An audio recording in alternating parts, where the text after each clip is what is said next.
Hey everyone, my name is Yarrow and you're listening to the DIY Business Podcast. I'm excited you're here and I want to talk about the software that you can choose to host your online course on in this episode.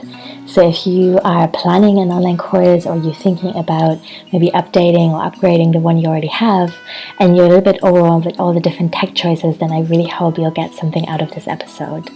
Before we dig in, I want to announce that the DIY Business Collective is open for enrollment and I'm offering a pre-launch lifetime access sale till Saturday, the 10th of August. So if you're listening to this later, you can definitely still check that out because it's still going to be super affordable. But if you're listening to this week, then you can consider getting lifetime access, which means lifetime access to the course for many years to come for $220. So let me tell you briefly about what this community is. It's a 10-module online video course where I'm taking you step by step behind the scene and screens of how I'm doing things in my business. So you'll find tech trainings on how to integrate and build your newsletter list, how to think about social media strategies that work for you. I'm also having videos in there about pricing and accessibility, about self-care for entrepreneurs. So really it covers everything that I feel that you need to know in the first few years of your business. And what's cool and new about the program compared to what it was last year is that I'm now offering monthly group coaching calls, monthly live workshops, weekly journaling prompts, and quarterly business planning workshops. So all of this is happening over at Mighty Networks in my community. There's 60 people already in there. And it's just a really beautiful space of like-minded people. I feel like it's very non-competitive and nourishing. We cheer each other on, we share our wins, and we ask for feedback. And it's really great to have that accountability. So we begin with all of that on September 1st. But when you become a member this month, you can already start diving into the existing course. And then from September 1st, there will be lots more group accountability and engagement and contact time with me so that you can make the most of it and really kind of, manage to do what you want to do, because I know it can be incredibly overwhelming to work through everything by yourself. So yeah, the link to that is in the show notes. The sale is happening till August 10th and it's $220. So let's talk about software to choose for your online course. I want to begin with a couple of questions, and actually you might want to pause this episode and even journal about them a little bit if that feels useful. I really think that journaling for me is such a key practice in business because it brings me clarity and it also helps me track my progress. I feel like sometimes it can feel a little bit like we're on a hamster wheel and things never change and it feels difficult. I've definitely had those periods of time too. And it helps me so much to now read through my journal from the first and second year of my business to really see that actually things have dramatically changed. It becomes so much easier in many ways. And I really want to celebrate that. So here are my questions. The first one is, what is your intention right now? So for the next evolution or the first evolution of your online course, what is your main purpose here? That could be something like, I want to teach something I really care about in an accessible way. Maybe you've been working one-on-one for a while and you're noticing that not everyone that you would want to serve can afford your services. So maybe then an online course would be a way to make that available to more people at a lower cost. Or it could be that you actually want to work with more people and maybe you want to create a group coaching program because you really love working with groups and you're kind of wanting to transition a little bit more into this teacher role, which is also like a totally valid intention to have right now. The second question is, what is your long-term goal? And I think that's important because switching software later on is totally doable, but it does take quite a bit of time and energy to do. I've done it myself. So my first course was on Gumroad, and then the second was built with Ontoport. The third one was in Teachable, and now I've arrived at Mighty Networks, which I really love and I'm planning to stay on for a long time. And had I known in this very first version of the course that I love building communities so much and that that's really going to be my long-term goal for many years to come, I would have not needed all these different steps in between. And obviously it's totally okay, it didn't break me or my business, but I still think it's really good to identify your long-term goals right now. So maybe you are pretty sure that you only ever want to offer evergreen courses where you're not necessarily spending time in your community answering questions and being around other people, which is also totally fine. And if you know that now, then you don't have to consider options like Mighty Networks, and that's cool. But maybe you do want to build community, and maybe you also want to hire certain aspects of your business out. Maybe you're at a point where you know that will become affordable as you sell a few more spots in your course, and therefore you can say, choosing a slightly more complex or expensive tech setup right now is okay, because I know that teaching these online courses is going to be a key part in my near future, and that justifies that investment. Which brings me to my last question, which is, what is your budget? So this is a tricky one, obviously. I'm recommending ways of doing this that are completely free, and then I'm also going to talk about a few options that do cost money. I will say that I have, in all honesty, I'm in my 5th year of business now, and I started on teaching online in my 2nd year. I did at the beginning really widely overestimate how my first course would fly, and I invested a little bit too much in its production compared to what I made from selling it. So I think that's common, and I also know that it can feel really hard to really kind of estimate how people are going to respond to it. So there's always a risk involved, and that's good to know, and it's also okay, I think. So let's talk briefly about conversion rates, which I know is like a tricky subject. It feels a bit icky because it feels a bit like we're looking at people as numbers, and we're thinking just about how they are converting from being someone who just follows us online into a paying person.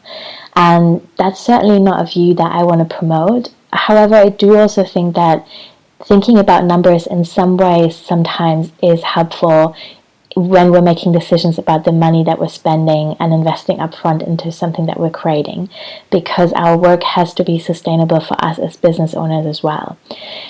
So all this to say, I think a conversion rate between 2 and 3% is really good, and what you can probably expect. So obviously that will depend on so many different factors. It will depend on the price for your course, the engagement of your audience, what you're offering, how well received that is. So really, don't take my word for it. There's no way of predicting that with absolute certainty.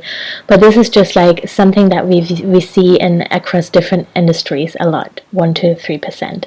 And so if you look at your current audience, your newsletter list, maybe your social media following, your existing private clients, that gives you a very rough idea of maybe the kind of income you can expect. And so you can start playing with these numbers and think about, okay, this is what I'm going to spend on software, this is the audience I currently have, maybe I'm going to grow my audience in the lead up to launching the course that I'm planning, and maybe I'll spend some money on that as well. And then this is kind of maybe the initial group of people that I can expect to join in the program, just to give you like a very rough idea. So now that we've looked at these 3 questions, I'm going to repeat them one more time. What is your intention right now? What is your long-term goal? And what is your budget? And now I'm going to talk about the different options a little bit more. So the easiest way is certainly to deliver your course in email format. The upside with that is it's relatively easy to set up. You just need a good email provider. I use MailerLite. I fucking love them. They're pretty affordable as well. I'm not an affiliate, but I've tried different ones. I've really been through, I think, 4 in total, and I landed with MailerLite. I'm going to be happy with them for many years to come, because I really think that they're super affordable for the functionality that they offer. So up to 1,000 subscribers, they're free, but even on the free plan, you get customer care, which is awesome if you're trying to figure something more complex out. And then from 1,000 to 2,400, 500, 2,500, it's $10, and so forth. So they offer you the chance to segment people, which is really important if you want to offer a course. Now, almost every newsletter provider I know of does offer segmentation, but it's really a question of how easy is that to set up and handle in the future as you grow. And I think MailerLite has a good system for tagging and kind of grouping people together. So, for example, for a year from now, you will want to see where does this contact come from? Like, has this person attended workshops with me? What have they signed up for? Have they bought a program for me? If they have already got the program that you want to promote, then you don't need to email them again about it. You can email them about something else. So that is really important information. It's good to get that organized right from the beginning. The downside, I think, with email courses is that they're a little bit harder to navigate. So I personally feel that the user experience isn't as smooth or elegant as it might be on a course platform. So, for example, if I sign up for a self-study course and I get an email about it a week, that's cool. But if I want to go back to the beginning, or I want to reference and a lesson that kind of came in between, I have to search through my email inbox, and that's kind of a little bit of a bummer. So the alternative would be that I just log into a course platform. I have everything in place there, which I find quite inconvenient. But it's a small thing, and it really also depends on the nature and the format of your course. So if your course is just a one-off pre-recorded workshop, then delivering that in email is obviously totally fine. So what does that mean in practice? You would need an email newsletter provider. I recommend MailerLite. Then you need a payment gateway. That could be PayPal, for example, or WooCommerce if you're using WordPress. You need a sales page, and at the end of that, you'll need your checkout system with the payment gateway, and that needs to be connected to your newsletter so that when someone purchases, they receive the email delivering them the one-off workshop recording, whatever it is, or a series of emails that's kind of leading them through an experience. So the upfront cost of that can be pretty low, depending again on your list size and the exact payment gateway that you're using. But if you're on WordPress, there should be free solutions for that. I use WooCommerce, for example, at the moment. That works really well, and it integrates seamlessly into MailerLite as well. If you're feeling overwhelmed thinking about these integrations, that's usually stuff that you can Google. So if you Google something like integrating MailerLite into PayPal and WooCommerce and all that kind of stuff, there will probably be guides coming up. I do offer tech support sometimes, however, I'm pretty booked at the moment. But yeah, if you have any questions, let me know, and I might just create another episode about that in detail. The second option is to choose a course platform such as Teachable. I've used Teachable for a couple of years, really loved them, and I only left because I wanted to focus more on community building on Mighty Networks. So Teachable has a free plan, for example. It's pretty easy to set up. You can customize it. It's going to look a little bit similar to your website. You're going to have the same branding, colors, graphics, all that. And it's pretty easy for people to navigate. So they will create a login for themselves, and then they can access all your material on there. On the premium plans for Teachable, you can also have features like dripping content out if you don't want them to access everything all at once. You can create an affiliate network if you like. You can offer discount codes, all kinds of different interesting things. And they also have different payment gateways, so you don't necessarily need to receive your income through PayPal if you don't want to. There's different options on there. So the cool thing with that is there is a free plan. If you don't need to premium features, you can start for free, and then they will take a cut from each of the different sales that you're making. So if you're feeling really unsure about this at this point, about how this will go, how many people will sign up, that might be a great option for you, because you're not taking any big risk except investing time and energy, obviously, in producing the course. Also, this is pretty easy to navigate from a mobile, so they have a nice app that you can use where people can learn on the go, which is, I think, a really important part for many of us. We lead such busy lives that when I'm taking a course, I definitely want to be able to listen to some of the content as I travel as well. The third option would be, this is actually part of the second option. So there's different alternatives, obviously, in course platforms to Teachable. One would be Kajabi. Kajabi is quite a bit more expensive because it's a very all-in-one system. So they also offer, they would then also be your newsletter provider. They offer templates for sales pages and landing pages, all kinds of different things. And the cost of that are $119 a month and up. So that really makes sense if you have a larger audience already and you really want a fairly integrated all-in-one system rather than piecing different things together. Because I like tech and I like playing with different components and I don't mind putting it all together, that's not something I would choose regardless of how much my audience grows, because I just love working in MailerLite and everything on Mighty Networks. But just to put out there that that's an option. And then the third category of kind of delivery options in online courses is to create a community on Mighty Networks. That's what I'm doing now. So Mighty Networks has close functionality. It means that on the higher plans you can upload your online courses into the platform, and it also be a community away from Facebook.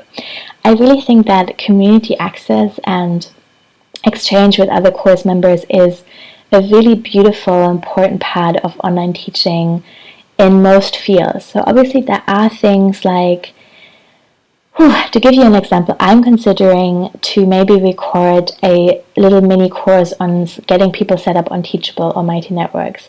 And I think that's an experience that you can probably do on your own. So in that case, the pain point or the problem a student has is that they want someone to show them step by step how to set this up, and it would probably be like a 2-hour workshop. They can just follow along as I share my screen, and they don't necessarily need to talk to other people about that experience, because it's ideally pretty straightforward.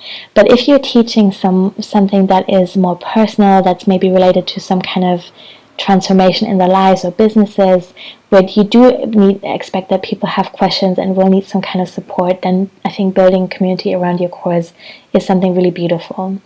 So Mighty Networks has a free plan. So if you're interested in just kind of starting out with a free community, maybe where you're going in and you're offering things like weekly journaling prompts, which I'm doing as well, or just a space for people to get to know each other and discuss what's coming up for them as they engage with what you're telling them or teaching or talking about or sharing, then that is a really cool option. And then there's one up, which is $12, which then gives you the ability to kind of charge for access and give people free trials and all that kind of stuff. And the most expensive plan costs $57, and that enables you to also offer courses on your platform and also bundle them.